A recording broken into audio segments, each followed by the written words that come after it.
배움을 즐기는 청취자님 환영합니다. 다가오는 여름 혹시 시원한 바다나 계곡으로 떠날 계획을 세우고 계신가요? 벌써부터 기대하시는 분들 많으실 텐데요. 네네, 아니면 단순히 인간이라는 존재가 그 물이라는 전혀 낯선 환경에서 어떻게 살아남는지 호기심이 많으신가요? 어느 쪽이든 아주 잘 찾아오셨습니다. 맞습니다. 우리가 오늘 함께 파헤쳐 볼 자료는 생존 수영과 패들보드 해양 안전에 관한 심층 전문 자료들입니다. 청취자님, 오늘의 심층 탐구는 우리가 평생 동안 물을 바라보던 시각을 완전히 180도 뒤집어 놓을 겁니다. 우리가 흔히 영화나 드라마를 보면 주인공이 물에 빠졌을 때 막 엄청난 속도로 팔다리를 저어서 극적으로 빠져나오는 장면을 보게 되잖아요. 네, 수영 엄청 잘하는 주인공들이죠. 그렇죠. 그래서 무의식 중에 물에 빠지면 어떻게든 강하게 헤엄쳐야 산다는 고정관념이 박혀 있습니다. 하지만 오늘 살펴볼 자료들이 공통적으로 지적하는 바는 전혀 다릅니다. 완전히 다른 이야기를 하고 있죠. 네, 생존의 진짜 핵심은 수영을 얼마나 잘하느냐가 아닙니다. 오히려 얼마나 물과 친숙해지느냐, 그리고 물리학의 기본인 부력의 과학을 얼마나 완벽하게 이해하고 몸으로 받아들이느냐에 달려있다는 거죠. 자, 이 내용을 한번 파헤쳐 볼까요? 제가 자료를 읽으면서 제일 먼저 시선이 멈춘 문장이 하나 있었거든요. 어떤 문장이었나요? 생존 수영의 시작은 수영 기술이 아니라 물과 친구가 되는 것이다. 바로 이 문장입니다. 솔직히 처음에 무슨 유아용 동화책에 나오는 말인가 싶었어요. 동화 같긴 하죠. 네, 위급한 상황인데 물과 친구가 될 시간이 어딨나 싶고요. 그런데 자료를 파고들수록 이 문장이 품고 있는 과학적인 의미가 엄청나더라고요. 사람이 물에 빠졌을 때 우리 몸에서 도대체 무슨 일이 일어나는 건가요? 그 동화 같은 문장 이면에는 아주 차가운 인체 생리학이 숨어 있습니다. 사람이 예기치 않게 물에 빠져서 발이 닿지 않는다는 걸 깨닫는 순간 뇌는 즉각적으로 극도의 공포 상태, 즉 패닉에 빠집니다. 아, 머리가 하얗게 되는 거네요. 네, 맞아요. 이때 우리를 죽음으로 몰고 가는 가장 치명적인 적은 물 그 자체가 아니에요. 바로 공포로 인한 신체의 경직입니다. 공포심 때문에 몸이 굳어버린다는 말씀이시죠? 그렇습니다. 막 아드레날린이 분비되고 근육은 돌덩이처럼 뻣뻣하게 수축하죠. 더 큰 문제는 호흡이에요. 숨쉬기가 힘들어지나요? 네, 공포에 질리면 숨이 극도로 가빠지고 얕아집니다. 막 헉헉거리게 되는 거죠. 수영장에서 편하며 숨을 쉴 때처럼 폐에 공기를 가득 채우지 못해요. 아, 얕은 숨만 쉬게 되는군요. 네, 그래서 물에 대한 적응력이 없는 사람은 본능적으로 수면 위로 고개를 억지로 빼려고 필사적으로 팔다리를 허우적거리는데 바로 이 살기 위한 발버둥이 역설적으로 몸을 가장 빨리 가라앉게 만드는 원인이 됩니다. 잠깐만요. 살려고 허우적거리는 게 오히려 몸을 가라앉게 만든다니요. 청취자님도 들으시면서 약간 의아하실 텐데 막 몸을 움직이면 어떻게든 조금이라도 위로 떠오르지 않나요? 직관적으로는 당연히 그렇게 느껴지죠. 여기서 매력적인 부분은 우리가 학교에서 배웠던 물리학의 아주 기본적인 법칙을 떠올려 봐야 한다는 겁니다. 바로 아르키메데스의 원리죠. 아르키메데스 유레카 그거 맞죠? 맞습니다. 청취자님, 욕조에 물을 받아두고 몸을 담글 때 물이 쑥 밀려 올라오는 걸 경험해 보셨을 겁니다. 물체는 자신이 밀어낸 물의 무게만큼 위로 떠오르려는 힘, 즉 부력을 받습니다. 네네, 부력이요. 인간의 몸은 그 자체로 아주 훌륭한 부력 장치예요. 특히 우리 가슴 속의 폐는 공기를 가득 채우면 마치 몸 안에 두 개의 커다란 풍선을 달고 있는 것과 같습니다. 아, 폐가 자연적인 구명조끼 역할을 한다는 거군요. 정확합니다. 폐에 공기를 채우고 몸에 힘을 쭉 빼면 인간의 신체 밀도는 물보다 낮아져서 자연스럽게 수면 위로 떠오르게 설계되어 있어요. 신기하네요. 그런데 아까 말씀드린 공포 상태가 되면 어떻게 될까요? 막 살겠다고 소리를 지르면서 폐 속의 공기를 다 뱉어버리죠. 체내의 풍선 바람을 스스로 빼버리는 셈입니다. 아, 소리를 지르면 공기가 빠져나가니까? 네. 게다가 수면 밖으로 팔을 높이 들어 올리면 물 밖으로 나온 팔의 무게만큼 몸을 아래로 짓누르는 하중이 발생합니다.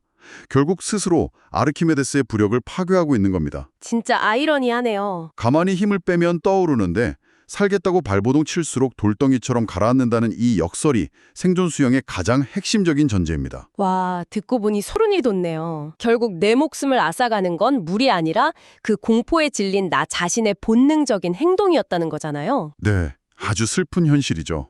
그래서 세계인명구조연맹 같은 국제 최고 권위의 기관들에서 제시하는 생존 수영 4단계를 보면 흔히 생각하는 자유형이나 평형 같은 수영 영법이 아예 없더라고요. 전혀 없습니다. 첫 번째가 물과 친해지기, 두 번째가 물에 뜨기, 세 번째가 호흡 조절, 마지막 네 번째가 구조 기다리기입니다. 헤엄쳐서 빠져나간다는 개념 자체가 없어요. 에너지를 보존하면서 호흡을 유지하고 그저 떠 있는 것이 생존 확률을 극적으로 높이는 유일한 방법입니다. 버티는 거군요. 네.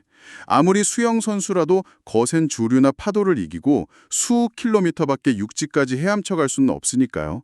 이른바 떠있기 생존 기술이 전 세계 순환 구조 교육의 절대적인 표준이 된 이유가 바로 이 때문입니다. 청취자님, 만약 물에 빠지신다면 제발 헤엄쳐서 어딘가로 가겠다는 생각부터 버리셔야 합니다. 일단 가만히 떠 있는 것에 집중하셔야 해요. 가장 중요한 포인트입니다. 여기가 진짜 흥미로운 부분인데요. 자료를 계속 보다 보니까 이 생존의 철학이 초등학교 학년별 교육 과정에 아주 기가 막히게 녹아들어 있더라고요. 네, 아주 체계적이죠. 저는 어릴 때 수영 강습 받을 때 막 킥보드 잡고 발차기만 진짜 수백 번 하면서 물 엄청 먹고 울었던 기억이 나거든요. 그때 수영이 너무 싫어졌었어요. 요즘 초등학교 생존 수영은 제가 알던 강습이랑 완전히 다른가요? 자료 보니까 1, 2학년 때는 아예 수영 기술을 안 가르치던데요? 네, 과거의 수영 교육이 기술 연마에 초점이 맞춰져 있었다면 현재의 초등 생존 수영은 철저히 생존 본능의 통제에 받쳐져 있습니다. 생존 본능의 통제요? 네, 1, 2학년 아이들에게 영법을 가르치는 건 오히려 물에 대한 공포심만 키울 수 있어요. 2단계의 유일한 목표는 아이들의 뇌 구조에서 물을 위협이 아닌 놀이터로 재인식시키는 겁니다. 구체적으로 어떤 식으로 수업을 하길래요? 얕은 물에 앉아서 친구들과 막 물 뿌리기 놀이를 하고 물속에 얼굴을 담그고 푸하고 거품을 불어보고 또 물속에서 눈을 떠서 동전 줍기 같은 게임을 합니다. 완전 놀이네요, 진짜. 아주 단순해 보이지만 이 과정에서 아이들은 물이 코나 입으로 조금 들어와도 죽지 않는다는 걸 몸으로 배웁니다. 친구들과 웃고 장난치는 사이 뇌는 물이라는 환경의 스트레스 수치를 낮추게 되죠. 아까 강조하셨던 물과 친구 되기가 바로 이거군요. 네, 교육 현장에서 그대로 실현되는 첫 단추입니다. 진짜 똑똑한 접근이네요. 공포심을 없애는 게 먼저니까요. 그럼 그렇게 물과 친해진 아이들이 3, 4학년이 되면 뭘 배우나요? 자료에는 몸 균형 단계라고 나와 있던데요? 이 시기부터는 비로소 부력을 직접 체감하는 훈련을 합니다. 배뜨기나 엎드려뜨기 혹은 구명조끼를 입고 물 위에서 대자 모양으로 누워 별 모양을 만들어보는 활동을 하죠. 아, 아까 말씀하신 아르키메데스의 원리를 몸에 입력시키는 거군요. 정확히 그렇습니다. 강사가 아이들의 머리나 등을 살짝 받쳐주면서 천천히 힘을 빼도록 유도해요. 처음엔 몸이 뻣뻣하던 아이들도 어느 순간 온몸의 긴장을 툭 내려놓는 순간 신기하게도 자신의 몸이 수면 위로 둥둥 떠오르는 마법 같은 경험을 하게 됩니다. 와, 짜릿하겠는데요? 내 몸에 힘을 빼야 비로소 물에 뜨는구나. 이 절대적인 진리를 머리가 아니라 근육의 기억으로 새겨 넣는 것이죠. 힘을 빼야 떠오른다. 정말 인생의 진리 같기도 하네요. 그리고 대망의 5, 6학년 과정이 하이라이트였습니다. 이때는 드디어 생존기술 단계라는 이름으로 실전에 돌입하더라고요. 네, 본격적인 실전이죠. 제가 자료를 보면서 제일 놀랬던 게 옷 입고 물에 뜨기 훈련이었어요. 보통 수영복 입고 하잖아요? 굉장히 현실적이고 중요한 훈련입니다.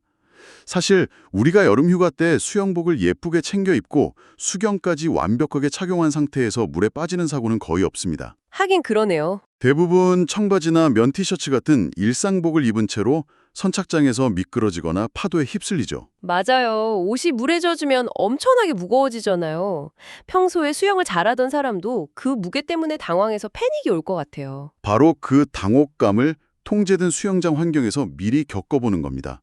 젖은 옷이 내 몸을 얼마나 강하게 끌어내리는지, 그 묵직한 하중 속에서도 어떻게 호흡을 통제하며 1분에서 3분 동안 물에 떠 있을 수 있는지 후련합니다. 대단하네요. 게다가 주변에 흔히 굴러다니는 빈 페트병이나 과자 봉지 같은 쓰레기가 내 생명을 구하는 훌륭한 부력 장비가 될 수 있다는 것도 배웁니다. 과자 봉지도 부력이 되나요? 안에 공기가 있으니까요. 페트병 하나를 가슴에 품고 구조를 기다리는 법을 배우는데 이 정도면 웬만한 성인보다 아이들의 생존 능력이 훨씬 뛰어나다고 볼 수 있죠. 진짜 이 교육과정 만드신 분들 상 드려야 해요. 완벽한 실전 대비네요. 자, 지금까지는 파도나 조류가 전혀 없는 아주 고요하고 통제된 수영장 안에서의 이야기였습니다. 네, 기초를 다진 거죠. 하지만 청취자님, 우리가 진짜 조심해야 할 곳은 바로 대자연, 바다입니다.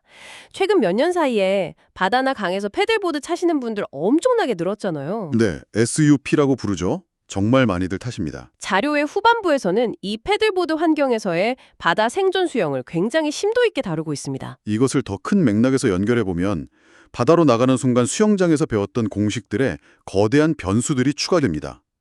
호주 인명구조대나 국제연맹의 지침들을 살펴보면 일관된 경고가 나와요. 어떤 경고인가요? 바다에서는 일반적인 수영 기술보다 해양 환경 그 자체를 이해하는 능력이 생사를 가른다는 것이죠. 왜냐하면 바다에는 파도, 예측 불가능한 바람, 그리고 치명적인 조류라는 거대한 자연의 힘이 작용하기 때문입니다. 그래서 패들보드 생존 수영 교육의 4가지 목표가 인상 깊었습니다. 첫째, 물에 빠졌을 때 침착하게 호흡 유지하기. 둘째, 보드와 함께 떠있기. 셋째, 바다 환경 이해하기. 넷째, 구조 기다리기. 네, 정확합니다. 여기서 제가 무릎을 탁 쳤던 건 패들보드를 단순히 물 위에서 노젓고 노는 레저용품으로 보지 않는다는 점이었어요. 그게 핵심입니다. 바다 한가운데서 물에 빠졌다면 당신이 타고 있던 패들보드는 더 이상 스포츠용품이 아닙니다. 여러 명의 사람을 띄울 수 있는 거대한 구명 뗏목이자 부력 장비예요. 구명 뗏목이요. 바다에서 위기 상황에 처했을 때 가장 최우선시해야 할 절대 수칙 하나를 꼽으라면 이겁니다. 무슨 일이 있어도 보드에서 떨어지지 마라. 절대 놓치면 안 되겠네요. 네, 보드에 몸을 걸치고만 있어도 생존 수영의 가장 어려운 과제인 부력 확보가 100% 해결되기 때문입니다. 그럼 청취자님도 머릿속으로 광활한 바다 한가운데에 패들보드를 띄워놓고 있다고 상상해 보시면서 자료에 나온 바다 생존 수영 5단계를 같이 따라와 주시면 좋겠습니다.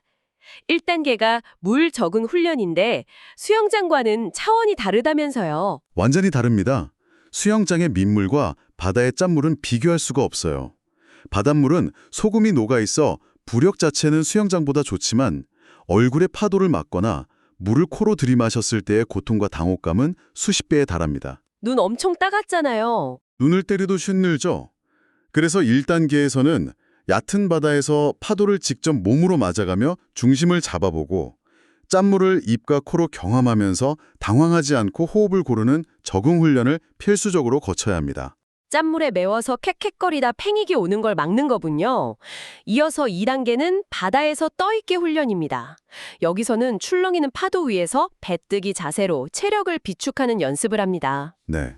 그런데 파도가 계속 치는데 어떻게 가만히 떠 있나요? 물 먹기 딱 좋을 것 같은데요. 파도와 싸우려고 하면 당연히 물을 먹습니다. 바다에서 떠있기의 핵심은 파도의 리듬에 내 몸을 맡기는 거예요. 수면이 올라가면 내 몸도 같이 올라가고 내려가면 같이 내려가는 롤러코스터를 타듯 힘을 완전히 빼야 합니다. 파도를 타는 거네요. 네, 파도를 이기려고 고개를 치켜들거나 뻣뻣하게 버티는 순간 균형이 깨지고 물을 삼키게 됩니다. 추능해야 한다는 거군요. 다음 3단계는 아까 그토록 강조하셨던 보드 구조 활용입니다. 물에 빠졌을 때 거대한 보드 위로 다시 기어 올라가는 방법이나 체력이 완전히 방전됐을 때 보드 뒤쪽을 잡고 매달린 채로 구조를 기다리는 방법 등을 배운다고 하네요. 아주 필수적인 기술들이죠. 여기까지는 직관적으로 이해가 됩니다. 그런데 제가 진짜 질문이 많았던 부분은 4단계 바다 환경 이해입니다. 자료에서 해양 사고의 가장 치명적인 살인마로 이안류를 꼽고 있어요. 립커런트라고 하죠. 뉴스에서 정말 많이 듣는 단어인데 이게 정확히 왜 위험한 건가요? 이안율은 해안가의 지형적인 이유로 발생하는 일종의 역류 현상입니다. 해변으로 밀려온 엄청난 양의 바닷물이 다시 먼 바다로 빠져나가야 하는데 눈에 보이지 않는 모래톱이 끊어진 좁은 틈으로 그 물이 한꺼번에 몰리면서 발생하죠. 물이 빠져나가는 길이 생기는 거군요.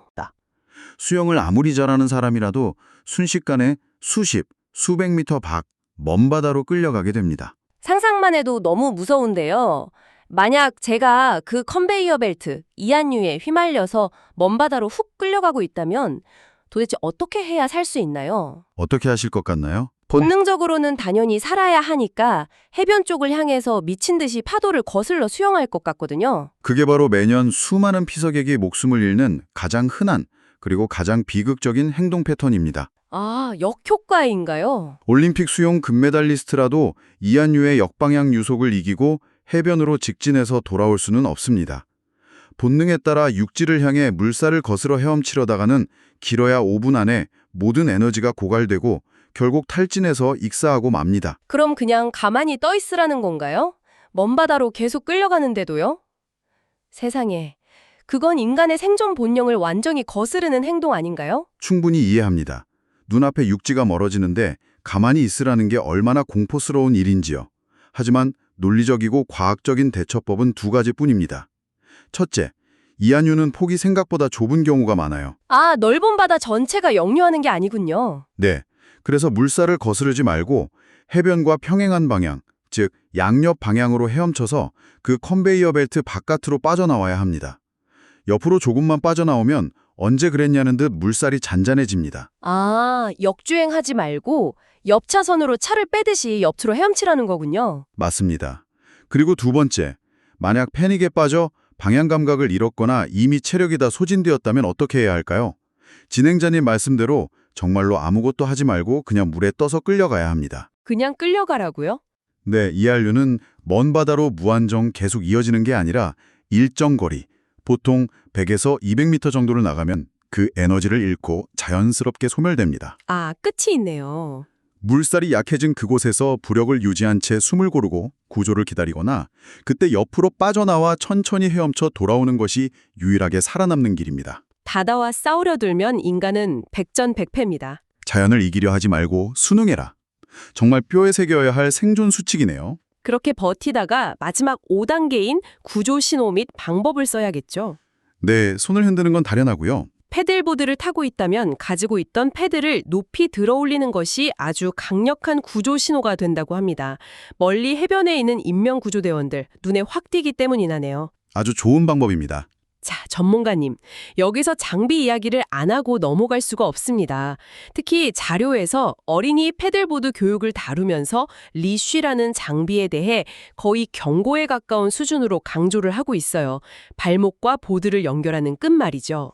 네, 많은 초보자분들이 보드 위에서 움직일 때 발에 걸적거린다는 이유로 혹은 귀찮다는 이유로 이 리쉬를 풀고 타는 경우가 있습니다. 이건 정말 이제 자살행위나 다름없는 극도로 위험한 행동입니다. 저는 이 리쉬를 보면서 우주 영화가 떠올랐어요. 우주 영화요? 네, 우주비행사들이 우주선 밖에서 유영할 때 우주복과 우주선을 연결하는 아주 튼튼한 탯줄 같은 끈이 있잖아요. 그게 끊어지면 끝도 없는 칠흑 같은 우주로 영원히 날아가 버리는 거고요. 바다에서 패들보드 리쉬가 딱 그 역할 아닙니까? 망망대해에서 나와 거대한 구명대목을 연결해주는 유일한 생명줄 말이에요. 와, 아주 정확하고 생생한 비유입니다. 우주에서는 중력이 없어서 날아가지만 바다에서는 바람과 파도가 그 역할을 합니다. 패들보드는 물에 뜰 수 있도록 부피가 아주 크게 설계되어 있어요. 물 위에 떠 있는 거대한 돛이나 마찬가지죠. 바람을 엄청 잘 받겠네요. 네, 만약 사람이 물에 빠졌는데 발목에 리쉬가 연결되어 있지 않다고 가정해 봅시다. 이때 돌풍이 한번 훅 불면 그 가벼운 폼 재질의 보드는 순식간에 수십 미터 밖으로 미끄러져 날아가 버립니다. 헉, 수영에서 쫓아가서 잡을 수 있는 속도가 아닌가요? 절대 못 잡습니다. 물속에서 허우적대는 사람의 수영 속도보다 바람에 밀려가는 보드의 속도가 훨씬 빠릅니다. 단 몇 초 만에 인간은 가장 중요한 생명줄이자 부력 장비를 잃고 거친 파도와 조류가 소용돌이치는 바다 한가운데 맨몸으로 덩그러니 남겨지게 됩니다. 끔찍하네요, 진짜. 리씨는 선택이 아니라 생명 그 자체라는 점을 수백 번 강조해도 지나치지 않습니다. 청취자님, 패들보드 타실 때 리씨는 정말 목숨과도 같습니다. 절대 푸시면 안 됩니다. 자, 오늘 우리는 수영장의 얕은 물에서부터 거친 바다 한가운데 이안유까지 생존 수영과 해양 안전에 관한 방대한 지식을 샅샅이 탐구해 보았습니다. 그래서 이게 다 무슨 의미일까요? 단순히 물놀이 갈 때 구명조끼 잘 입고 조심하라는 뻔한 이야기로 끝낼 건 아니잖아요. 오늘 자료들이 우리에게 요구하는 것은 근본적인 인식의 전환입니다. 패들보드를 가리키는 지도자는 단순히 레저 스포츠를 가리키는 강사가 아니라 해양 환경을 읽고 위기 상황에서 사람을 살리는 수상안전 리더가 되어야 한다는 것이죠. 수상 안전 리더요? 그리고 우리 모두는 물이라는 공간을 무작정 두려워하거나 반대로 힘으로 정복하려 할 것이 아니라 그 물리적 특성을 이해하고 내 몸을 맡길 줄 아는 적응의 대상으로 바라봐야 합니다. 바다에서는 빨리 수영하는 사람보다 오래 떠 있을 수 있는 사람이 살아남는다. 저는 오늘 우리가 나눈 모든 대화를 통틀어 이 문장이 가장 오랫동안 기억에 남을 것 같습니다. 위기 상황에서 나를 살리는 건 속도가 아니라 상황을 침착하게 받아들이고 끝까지 버텨내는 힘이었네요. 청취자님도 오늘 다룬 내용을 통해 물과 생존을 바라보는 패러다임이 완전히 긍정적으로 바뀌셨기를 바랍니다. 그런데 진행자님, 오늘 우리가 이야기한 이 아르키메데스의 부력 원리와 생존 수영의 철학들을 쭉 듣다 보니 아주 중요한 질문 하나가 떠오르지 않습니까? 어떤 질문이죠? 이것이 비단 바닷물 속에서만 적용되는 법칙일까 하는 점 말입니다. 무슨 말씀인지 알 것 같습니다. 청취자님, 오늘의 심층 탐구를 마치면서 마지막으로 깊은 여운을 남길 질문을 하나 던져드리고 싶습니다. 물리학적으로 우리의 몸은 힘을 빼면 자연스럽게 떠오르도록 설계되어 있습니다. 하지만 우리는 낯선 환경에 대한 공포에 질려 필사적으로 허우적거리다 스스로를 더 깊은 바닥으로 가라앉게 만들죠. 네, 맞습니다. 혹시 우리 삶의 다른 영역에서도 마찬가지 아닐까요? 때로는 통제할 수 없는 삶의 거센 파도나 조류에 휩쓸렸을 때 순리에 몸을 맡기고 힘을 빼면 자연스럽게 위기를 넘기고 다시 떠오를 수 있습니다. 그런데 불필요한 공포심과 조급함 때문에 억지로 그 파도를 거슬러 이겨보겠다고 아등바등하다 오히려 소중한 에너지를 고갈시키고 스스로를 더 깊은 절망 속으로 가라앉게 만들고 있는 일은 없는지 한번 조용히 생각해 보시기 바랍니다. 깊이 공감되는 말이네요. 때로는 살기 위한 발버둥을 멈추고 온몸에 힘을 뺀 채 가만히 밤하늘의 별을 보며 누워 버티는 것. 그것이 거친 세상을 살아가는 가장 강력하고 지혜로운 생존법일지도 모릅니다. 오늘 함께해 주셔서 감사합니다. 다음 심층탐구에서 새로운 지식으로 찾아뵙겠습니다.